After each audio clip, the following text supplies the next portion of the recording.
एक पाक फौज का जवान एसएसजी कमांडो एक बाजीगर की हंगामा खेज दास्तान।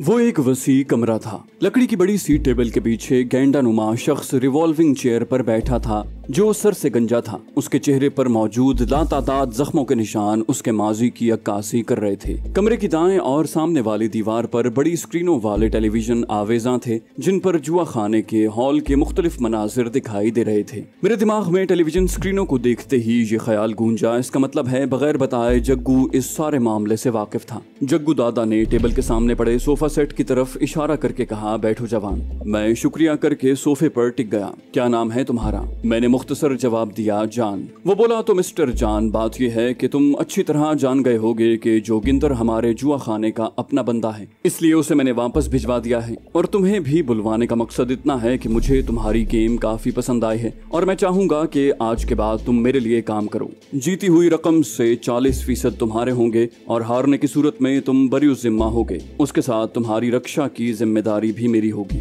मैं धीमे लहजे में बोला, ऑफर काफी अच्छी है मगर अफसोस कि ये मेरी मंजिल नहीं है। उसका लहजा सख्त हो गया था। इसका मतलब है तुम मेरी ऑफर मुस्तरद कर रहे हो, लेकिन याद रखना ये जुर्रत तुम्हें महंगी पड़ेगी। मैं इस्तेहजाई अंदाज में हंसा, महंगी? जग्गू दादा, मैं इधर तुम्हारी धमकियां सुनने नहीं आया, अपने किसी मकसद से आया हूँ। उसने पूछा, कौन सा मकसद? मैंने वजाहत करते हुए कहा, एक बंदे को गैर कानूनी तौर पर इंडिया से बाहर भिजवाना है। वो बोला, सॉरी मिस्टर, ये मेरी फील्ड नहीं है। मैंने उसे मक्खन लगाते हुए कहा, जग्गू दादा, आप जैसी शख्सियत इन फील्डों से मुबर्रा होती है। वो बोला, ठीक है, लेकिन मैं ऐसा काम क्यों करूंगा? मैंने अंधेरे में तीर छोड़ा, मुआवजा लेकर अगर आप कत्ल करवा सकते हैं तो इस काम में क्या मजाका है? मेरी बात सुनकर वो एक मर्तबा तो सीधा होकर बैठ गया और फिर खुरदरे लहजे में बोला, जवान, तुम बहुत बड़ी बात कर रहे हो और मेरा ख्याल है इसका सबूत तुम पेश नहीं कर सकोगे और सुनी सुनाई बातें हकीकत नहीं होती। मैंने कहा, जग्गू दादा, मैंने बरसबीले तस्करा एक बात कर दी है, मेरा मकसद आपको मुजरिम साबित करना नहीं है। जग्गू ने कहा, बहरहाल इस मौजू को छोड़ो। शायद वो खुद इस मौजू से जान छुड़ाना चाह रहा था। बोला, तुम मुआवजे की बात करो। मैं जवाबन बोला, वो आपने मांगना है। उसने कहा, मतलूबा शख्स किस से छुप कर निकलना चाहता है, पुलिस या कोई जाती दुश्मनी? मैंने कहा, दोनों से। उसने पूछा, जाती दुश्मन का नाम जान सकता हूँ? मैंने आहिस्ता से कहा, सेठ राबिंदर नाथ।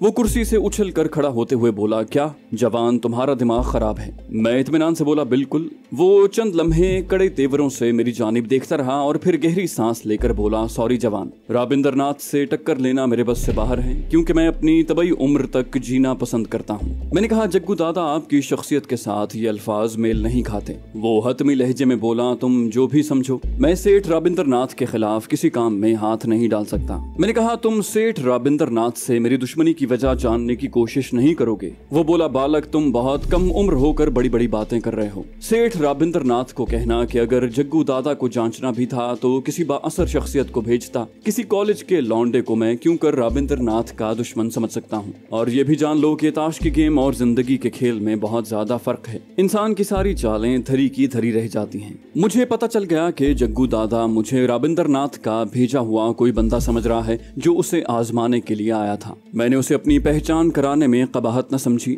यूं भी इस मुल्क से निकलने के लिए मुझे अपनी शनाख्त जाहिर करना पड़ती। मैंने कहा, जग्गू दादा, मेरा नाम उमर जान कमांडो है और राबिंदर नाथ से मेरी दुश्मनी की वजह है शीशनाग, जो अपने भाई कोबरे की मौत का बदला मुझसे लेना चाहता है। वो हैरानी से बोला, तुम उमर जान हो? हाँ, वाकई तुम वही हो। मैं भी कहूँ कि तुम क्यों जाने पहचाने से लग रहे हो। क्लीन शेव करवा के तुम्हारी शक्ल काफी बदल गई है। इन बेवकूफों को तुम्हारी क्लीन शेव की तस्वीर भी लेनी चाहिए थी। अभी तो अगर तुम सर गंजा करवा लो तो बिल्कुल ही ना पहचाने जाओ। बहरहाल उमर जान, अब भी मैं अपनी बात पर कायम हूँ। राबिंदर नाथ से टक्कर लेना मेरे बस से बाहर है। अलबत्ता एक नसीहत तुम्हें करता चलूं कि यूं हर किसी के सामने अपनी शनाख्त जाहिर न करो। तुम्हारी जानकारी देने वाले के लिए 1 लाख का ऐलान अखबारात में शाया हो चुका है। मैं रुखाई से बोला, मशवरे का शुक्रिया। वैसे मुझे आपसे मिलकर बहुत मायूसी हुई है। जिस तरह नाम सुना था उसी तरह आप नजर नहीं आ रहे। बहरहाल शुक्रिया। मैं सोफे से खड़ा हो गया। जग्गू दादा बेतकल्लुफी से बोला, जानू साहब बैठो, कुछ चाय पानी तो हो जाए और इतनी जल्दी मायूस ना हो। मैं तुम्हारे मसले पर गौर करूंगा, शायद कोई हल सूझ जाए। उसकी उम्मीद अफजा बात सुनकर मैं एक दफा फिर बैठ गया। शायद मेरी मुसलसल तारीफों ने उसके दिल में कोई नर्म गोशा पैदा कर दिया था। मैंने कहा, जग्गू दादा आप मुझे चोरी छुपे ही इंडिया से बाहर निकालेंगे ना? तो जिस तरह आप पुलिस को बेखबर रखेंगे उस तरह राबिंदर नाथ को भी तो अंधेरे में रख सकते हैं। वो गहरी सोच में डूबे हुए बोला, उसको अंधेरे में रखना बहुत मुश्किल है जवान। मैंने कहा, देखो जग्गू दादा, अगर उसको पता चल गया तो आप ये कहकर बरी जिम्मा हो सकते हैं कि आप मेरी और उसकी दुश्मनी से नावाकिफ थे। मुझे एक दफा फिर उम्मीद की किरण नजर आई और मैंने जोरों शोर से दलाइल देने शुरू कर दिए। वो इनकार में सर हिलाते हुए बोला, नहीं, शीशनाग अंडरवर्ल्ड हलकों में ये ऐलान कर चुका है कि जानू कमांडो को इंडिया से बाहर निकालने वाला राबिंदर नाथ का दुश्मन तस्वुर किया जाएगा और शीशनाग के मुंह में राबिंदर नाथ की ही जबान है। वो शीशनाग को अपने बेटे की तरह चाहता है। यूं भी खबीस हकीकी औलाद से महरूम है। एक लैपालक बेटी और दूसरा शीशनाग है जिनको वो अपने बच्चों की तरह चाहता है। मैं सोफे से टेक लगाते हुए मायूसी से बोला, इसका मतलब है मेरे मसले पर गौर करने से आपकी मुराद फकत मुझको टालना है। वो बोला, जानू, जराइम की दुनिया में ताकत का कानून राइज है। उर्फ आम में कहते हैं कि जिसकी लाठी उसकी भैंस। हर कमजोर को ताकतवर की हाँ में हाँ मिलानी पड़ती है और अपने मफादात को भी नजरअंदाज नहीं कर सकता। मैं तुम्हें इंडिया से बाहर निकलने में जरूर मदद दूंगा, क्योंकि राबिंदर नाथ की वजह से मैं अपना कारोबार ठप नहीं कर सकता। अलबत्ता सामने मैं खुद नहीं आऊंगा। बाकी मैं ये तो नहीं कहता कि मैं तुम्हें 100% हिफाजत से तुम्हारे मुल्क पहुंचवा दूंगा, क्योंकि इसमें 20-25% नाकामी के भी चांस हैं। वैसे भी जराइम की दुनिया में किसी भी काम की गारंटी 100% नहीं दी जा सकती। मैं ममनूनियत से बोला, शुक्रिया जग्गू दादा, अभी अगर मुआवजा भी तय हो जाता। उसने रिवॉल्विंग चेयर को अपनी पुश्त की तरफ मौजूद दीवार की जानिब घुमाते हुए कहा, जरूर, ये तो इस कारोबार का पहला उसूल है। मैं इस काम के सिलसिले में 15 लाख रुपए लूंगा, 10 लाख पहले और 5 काम होने के बाद। मैंने जवाबन कहा, जग्गू दादा 10 लाख दूंगा, 5 काम से पहले और 5 काम के बाद। उसने रिवॉल्विंग चेयर को एक मर्तबा फिर घुमाकर सीधा किया और एक दो लम्हे मेरी आंखों में झांक कर कुछ सोचा और फिर बावाज़े बुलंद बोला, डन।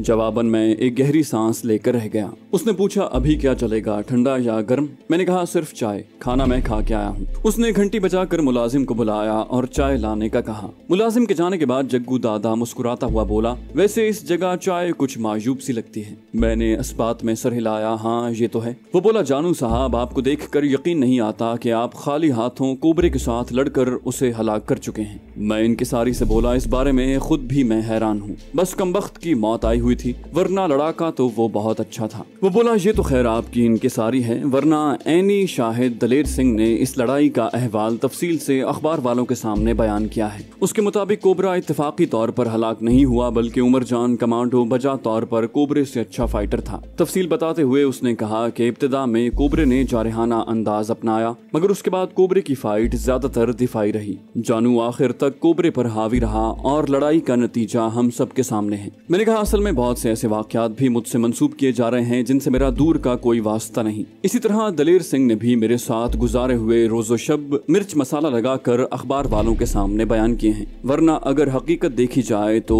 इसके बिल्कुल बरक्स होगी। वो बोला, जानू साहब, तेरी यही बातें तेरे किरदार की अक्कासी करती हैं। तुम जितना भी खुद को छुपाओ, तुम्हारे अंदर जो सलाहियतें मौजूद हैं वो खुद ब खुद सामने आएंगी। मशहूर कहावत तो तुमने सुनी होगी कि शेर कभी ये नहीं कहता कि वो शेर है, वो अमल से दिखाता है कि वो शेर है। मैंने कहा, जग्गू दादा, आप भी अखबारात में मेरे मुताल्लिक उल्टी सीधी खबरें पढ़ के मुतासिर हो गए। उसने नफी में सर हिलाया, नहीं, मुतासिर तो मैं तुमसे मिलने के बाद हुआ हूँ और सिर्फ तुम्हारी शख्सियत को देखते हुए मैंने राबिंदर नाथ से मुखालिफत का खतरा मोल लेने की कोशिश की है। मैं उसका शुक्रिया अदा करते हुए बोला, धन्यवाद जग्गू दादा। उसी वक्त मुलाजिम चाय लेकर आ गया। चाय पीकर मैंने जग्गू दादा से रुखसत चाही। वो बोला, जानू साहब, अब मुझे मिलने के लिए खुद मत आना, बल्कि ये मेरा फोन नंबर है, इस पर राब्ता करना और अपना नाम आकाश बताना। मैं उसे फोन नंबर वाले कागज का टुकड़ा लेकर जेब में डालता हुआ बोला, ठीक है जग्गू साहब, और टोकनों का शॉपर उठाकर उसके दफ्तर से निकल आया। हॉल में जुआ उसी जोरों शोर से शुरू था। मैंने काउंटर पर जाकर टोकन जमा करवाए तो उसने मुझे 2-3 बड़े नोटों की गड्डियां थमा दी। मजमूई तौर पर वो 1.5 लाख रुपए के करीब रकम थी। रकम कोट की अंदरूनी जेबों में मुंतकिल करके मैं जुआ खाने से बाहर निकल आया। होटल के हॉल की रौनक मांद पड़ गई थी। मैं जैसे ही होटल से बाहर निकला, अचानक दो अफराद जो मुझसे आगे चल रहे थे तेजी के साथ मेरे दाएं बाएं हो गए। दोनों ने हाथों में पिस्तौल पकड़े हुए थे जो उन्होंने मेरे दोनों पहलुओं में घुसेड़ दिए। उनमें से एक गुर्रा कर बोला, इसी तरह आराम से चलते रहो वरना जिस्म में रोशनदान बना दूंगा। मैं ज़हनी तौर पर इस किस्म के किसी हादसे के लिए तैयार नहीं था। ये कौन हो सकते थे? क्या जग्गू दादा के आदमी या फिर चोर उचक्के? मेरा जहन किसी एक ख्याल पर न ठहर सका। वो मुझे लिए पार्किंग एरिया की साइड से गुजरते हुए एक वीरान गली में दाखिल हुए। मेरे साथ लगकर चलते हुए उन्हें बहरहाल इतनी देर गुजर चुकी थी कि वो लाशौरी तौर पर मुझसे गाफिल हो गए थे। उनके गुमान के मुताबिक मैं मज़ाहमत की कोशिश न करते हुए खुद को उनके हवाले कर चुका था। उनका इरादा लाजिमन वीरान गली में थोड़ा सा आगे जाकर मुझे लूटने का था। उन्होंने गालिबन मुझे काउंटर से रकम वसूल करते देखा था, जिसके बाद उनकी नीयत खराब हुई थी। वीरान गली में घुसते ही मैंने एक्शन में आने का फैसला किया और एक झटके से पीछे होकर मैंने अपने दोनों हाथ उनके पिस्तौलों वाले हाथों पर हथौड़े के अंदाज में मारे। दोनों के मुंह से बेसाख्ता उफ की आवाजें निकली और उनके पिस्तौल उनके हाथ से छूटकर गली के पुख्ता फर्श पर गिर पड़े। वो दोनों जल्दी से पिस्तौल उठाने के लिए झुके, मगर एक की ठोड़ी में मैं अपना घुटना मारते हुए दूसरे की गुद्दी पर मैंने खड़ी हथेली का वार किया और दोनों ओख की आवाज के साथ नीचे ढेर हो गए। मैं दाएं बाएं देखकर उनकी तलाशी लेने के लिए झुका, मगर उसी वक्त गली के सिरे से चंद आदमियों के दौड़ने की आवाज आई और इससे पहले कि मैं इस आवाज का सबब जानकर कोई हरकत करता, वो दौड़ते हुए मेरे सर पर पहुंच गए थे। वो तमाम के तमाम मुसल्ला थे और उनके जिस्मों पर मौजूद लिबास से आसानी से पता चल सकता था कि वो जग्गू दादा के आदमी थे। मैं उन्हें देखकर जैसे ही सीधा हुआ, उनमें से एक मौदबाना लहजे में बोला, आप ठीक तो हैं सर? और मैं उनके अंदाज से समझ गया कि वो दुश्मन नहीं है। मैंने कहा, हाँ, लेकिन आप लोग? वो बोला, सर हमें जग्गू दादा ने भेजा है। उसने अपने ऑफिस में मौजूद स्क्रीन पर इन दोनों को आपके दाएं बाएं देख लिया था। ये दोनों बम्बई के मशहूर उचक्के हैं। इन्हें पहचानते ही उन्होंने मुझे 4 आदमियों के साथ आपके पीछे भेजा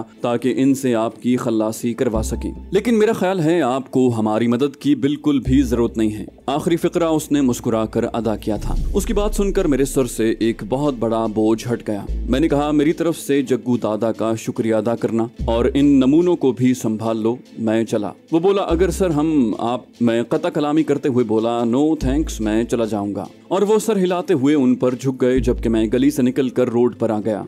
रोड पर निकलते ही मेरी नजर सामने से गुजरती हुई टैक्सी पर पड़ी। मैंने उसे हाथ देकर रोका और शीतल के मकान के सामने मौजूद एक मशहूर बिल्डिंग का नाम बताकर बैठ गया। ट्रैफिक कम होने की वजह से टैक्सी ने मुझे 20-25 मिनट में वहां पहुंचा दिया। किराया अदा करके मैं शीतल के मकान की जानिब चल पड़ा। सुबह के 5 बज रहे थे जब मैंने गेट पर जाकर दस्तक दी। दूसरी तीसरी दस्तक पर धर्मेंद्र बाबा ने उठकर दरवाजा खोला। मैं उससे माजरत करता हुआ अंदर दाखिल हुआ। क्षमा चाहता हूँ चचा, आपकी नींद खराब कर दी। वो खुश होते हुए बोला, कोई बात नहीं पुत्र। और मैं अंदरूनी इमारत की तरफ बढ़ गया। सर्दी अपने उरूज पर थी। मैंने ख्वाबगाह में झांका। शीतल गर्दन तक कंबल ओढ़े गहरी नींद सो रही थी। मैंने अलमारी खोलकर हल्का फुल्का लिबास निकाल कर पहना और ख्वाबगाह से बाहर निकलने के लिए कदम बढ़ाए। मेरा इरादा था कि धर्मेंद्र चाचा से ओढ़ने के लिए कोई कंबल वगैरह लेकर ड्राइंग रूम के कुशादा सोफे पर लेट जाऊंगा, मगर इससे पहले कि मैं दरवाजे तक पहुंचता मुझे शीतल की आवाज सुनाई दी, अब कहाँ चल दिए? मैंने हैरान होकर कहा, तुम जाग रही हो? मैं साथ वाले कमरे में जा रहा हूँ। वो कंबल से बाहर निकलते हुए बोली, इधर ही सो जाओ, मैं तो वैसे भी उठने वाली थी। उसके कंबल से बाहर निकलते ही मेरी निगाहें खुद ब खुद झुक गईं। कमबख्त ने शब ख्वाबी का निहायत ही महीन लिबास पहना हुआ था। जग्गू दादा से होने वाली बातचीत काफी उम्मीद अफजा रही थी। अब मसला 10 लाख रुपयों के पूरा करने का था। बम्बई में बड़े बड़े जुआ खाने मौजूद थे, लेकिन 10 लाख रुपए पैदा करते करते चंद दिन तो लग ही जाने थे। जग्गू दादा के जुआ खाने से जीती हुई रकम और मेरे अपने पास मौजूद रकम मिलाकर 1,60,000 बन रही थी। इसका मतलब था कि मैं अभी तक अपने टारगेट से 8.5 लाख की दूरी पर था। एक मर्तबा मेरे जी में आया कि शीतल से ये पैसे मांग लूं, मगर फिर मुझे याद आया कि उसके कहने के मुताबिक तो उसके अकाउंट में 2.5-3 लाख रुपए पड़े थे। वो अगर तमाम पैसे भी मेरे हवाले कर देती तब भी मैं अपने मतलूबा रकम के टारगेट से दूर ही रहता। मेरे जी में आया कि किसी सेठ के घर डाका डालूं, मगर बाद में मुझे इस ख्याल को भी मुस्तरद करना पड़ा कि इस तरह किसी बेगुनाह के कत्ल हो जाने का अंदेशा था। गो जुआ खेलना भी बहुत बड़ा गुनाह था, मगर उसमें किसी बेगुनाह की जात मुलव्विस नहीं होती। मैं इस उधेड़बुन में मगन था कि मुझे शीतल की आवाज सुनाई दी, सो गए क्या? मैंने कहा, हाँ, तुम जाओ ताकि मैं सो सकूं। वो बोली, कोई सोना वगैरह नहीं है, शराफत से उठकर तैयार हो जाओ, आज लंच बाहर करेंगे। मैंने कहा शीतल पागल हो क्या, अगर किसी ने पहचान लिया तो? वो बोली रात को किसी ने नहीं पहचाना तो दिन में भी कोई नहीं पहचानेगा। यूं भी बम्बई में तुम्हारी तलाश नहीं शुरू हुई, ढूंढने वाले अभी तक दिल्ली और उसके मज़ाफात में ख्वार होते फिर रहे हैं। मैंने कहा फिर भी शीतल, रात के वक्त कम रोशनी और चेहरे पर मफलर लपेटने की वजह से मेरी पहचान मुश्किल हो जाती है। दिन को तो बंदा बहुत दूर से नजर आता है, दूसरे रात को मैं जिन जगहों पर जाता हूँ वहाँ अक्सरियत ऐसे लोगों की होती है जो अखबार वगैरह कम ही देखते हैं, जबकि दिन के टाइम पर ज्यादातर लोग जो मिलते हैं वो उमूमन अखबार बीनी के रसिया होते हैं। वो हट धर्मी से बोली, मैं तुम्हारी मंतिक से बिल्कुल मुत्तफिक नहीं, बस तुम तैयार हो जाओ, 1-2 दिन की बात है फिर तो। वो गुलूगीर होने लगी। मैंने कहा अच्छा अभी नहाने तो दो, और वो हंसते हुए उठ बैठी। थोड़ी देर बाद हम दोनों शीतल की छोटी सी कार में बैठकर बाहर जा रहे थे। उसने अपनी गाड़ी का रुख जुनूब की समत मोड़ते हुए कहा, मेरा ख्याल है साहिल समंदर की तरफ चलते हैं। जवाबन मैंने फकत सर हिलाने पर इक्तिफा किया। शीतल बहुत खुश दिखाई दे रही थी। काली कमीज और सफेद शलवार में वो किसी और ही जहान की मखलूक नजर आ रही थी। साहिल समंदर पर पहुंचकर उसने गाड़ी एक जदीद तर्ज के खूबसूरत से होटल के कंपाउंड में मोड़ दी। चाको चौबंद बैरा हमारे बैठते ही मेन्यू कार्ड लेकर आन मौजूद हुआ। शीतल बैरे से मुखातिब हुई, साहब से ऑर्डर ले लो, जो उसके सामने झुककर मेन्यू कार्ड रख रहा था। मैंने कहा नहीं बेगम साहिबा, खुद ऑर्डर दे दो। और मेरे बेगम साहिबा कहने पर शीतल का चेहरा गुलाब के फूल की तरह खिल उठा। उसने मेन्यू कार्ड लेकर 2-3 डिशों का बताया और मेरी जानिब मुतवज्जे हुई। कितना अच्छा लगता है तुम्हारे मुंह से बेगम साहिबा सुनना। मैंने कहा जिसकी बेगम बनोगी ना वो इससे भी ज्यादा अच्छे अंदाज में पुकारेगा, जैसे मुन्ने की माँ। वो कता कलामी करते हुए खफगी से बोली, बको मत, तुम्हारे अलावा मैंने किसी से भी शादी नहीं करनी। मैंने कहा क्यों, मुझ में ऐसे कौन से सुरखाब के पर लगे हैं जो किसी और मर्द में नहीं हो सकते? तुम अपने इर्द गिर्द निगाह तो दौड़ाओ, शायद मुझसे भी कई गुना ज्यादा हैंडसम, खूबसूरत और कदावर जवान तुम्हें अपना हम मजहब मिल जाए जो तुम्हारी मोहब्बत का जवाब तुमसे बढ़कर चाहत से दे। वो झल्लाते हुए बोली, क्यों 22 साल की जिंदगी मैंने आंखें बंद करके गुजारी है, इस माशरे और मुल्क में रही हूँ, अगर तुम्हारे जैसा कोई होता तो नजर आ जाता। मैंने बैरे को खाने वाले बर्तनों समेत आते देखकर आहिस्ता से कहा, अच्छा बैरा आ रहा है, फिलहाल खामोश रहो। बोली क्यों खामोश रहूं, डरती हूँ किसी से? उसका अंदाज बिल्कुल नक चढ़ी बीवी का सा था। बैरा भी खाने के बर्तन टेबल पर सजाते हुए जेरे लब मुस्कुरा दिया। मैं उसकी बात का जवाब देने की बजाय खाने की तरफ मुतवज्जे हो गया। खाना वाकई बहुत लजीज बना हुआ था। खाने के बाद हमने चाय पी और फिर बिल पे करके बाहर निकल आए। होटल के दरवाजे से निकलते वक्त सामने से आता हुआ एक शख्स अचानक ठिठक कर रुका। मेरे दिल की धड़कन एक लम्हे के लिए तेज हुई कि शायद उसने मुझे पहचान लिया हो, मगर फिर उसे अपनी जेबें टटोलते देखकर मैंने इत्मीनान का सांस लिया। उससे शायद गाड़ी की चाबी या बटवा कहीं गुम हो गया था। शीतल ने ड्राइविंग सीट पर बैठकर पूछा, अब कहाँ चलें? मैं मौदबाना लहजे में बोला, जहाँ सरकार का जी चाहे। मेरे अंदाज पर वो बेसाख्ता कहकहा लगाकर मुस्कुरा दी। वहाँ से हम सीधे समंदर की निस्बतन वीरान साहिल पर पहुंच गए। मैं गाड़ी से नीचे उतरता हुआ बोला, ये कहाँ आ गई हो? वो जैसे खुली आंखों में ख्वाब देखते हुए बोली, अपने ख्वाबों की जन्नत में। वो बोली, मेरा जी चाहता है कि संसार के उस गोशे में चली जाऊं जहां कोई ना हो, सिर्फ मैं और तुम। मैंने कहा, अगर मैं कहूं कि तुम पागल हो तो? मैंने उसकी तकलीद में अपने जूते और जुराबें उतार कर नंगे पैर ठंडी रेत पर चलते हुए कहा, एक हमी को पागल कहना कोई बड़ा इल्जाम नहीं, दुनिया वाले दिल वालों को और बहुत कुछ कहते हैं। उसने हल्के से रद्दो बदल के साथ शेर पढ़कर मेरी बात का जवाब दिया। मैंने कहा, मैं इल्जाम नहीं दे रहा, हकीकत बयान कर रहा हूँ। वो बोली, ये सभी मोहब्बत करने वालों को लोग पागल क्यों समझते हैं? मैं संजीदा होते हुए बोला, लोग तो उन्हें पागल नहीं समझते। उसने पूछा, तो फिर? मैंने कहा, वो असल में होते ही पागल हैं, लोगों के समझने ना समझने से क्या होता है। वो मुक्का तानते हुए बोली, जान के बच्चे बाज आ जाओ। मैंने कहा, 2 फैक्ट्रियों के मालिक सेठ की इकलौती बेटी एक ऐसे शख्स की मोहब्बत में मुब्तला हो जाए जो उसके मुल्क की नजर में मुजरिम है, अब ये पागलपन नहीं तो और क्या है? जबकि उस शख्स में सिर्फ इतनी खूबी है कि वो कद में लंबा है। हालांकि इससे बेहतर था कि तुम किसी जराफे से मोहब्बत कर लेती। वो मुझे पकड़ने के लिए दौड़ी, तुम बाज नहीं आओगे, और मैं उल्टे कदमों पीछे भागा। अचानक मुझे उस समत से कि जिस तरफ से हम आए थे 3 गाड़ियां आती दिखाई दी। मैं ठिठक कर रुक गया। मुझे हैरानी से गाड़ियों की समत देखते हुए वो परेशानी से बोली, क्या हुआ? मैंने कहा, 3 गाड़ियां हमारी तरफ आ रही हैं। वो बेफिक्री से बोली, तो क्या हुआ? होंगे कोई पिकनिक मनाने वाले। मगर मैं उसकी बात का जवाब दिए बगैर गाड़ियों की समत देखता रहा। वो मेरे बाजू से पकड़कर खींचते हुए बोली, कम ऑन जान, तुम तो खामखा परेशान हो गए। उस वक्त तीनों गाड़ियां हमारी कार के साथ आकर रुक गईं और फिर उनमें से 13-14 अफराद नीचे उतरे। सबसे आगे एक लंबे कद और सुडोल जिस्म का नौजवान था जिसके दोनों हाथ खाली थे, जबकि उसके पीछे चलने वाले तमाम अफराद ने मुख्तलिफ हथियार पकड़े हुए थे। मुझे कुछ मालूम नहीं था कि अब क्या होने वाला है। जाने से पहले बस इस वीडियो को लाइक कर दीजिए। इंशाल्लाह आपसे अगली किस्त में मुलाकात होगी। तब तक के लिए अल्लाह हाफिज।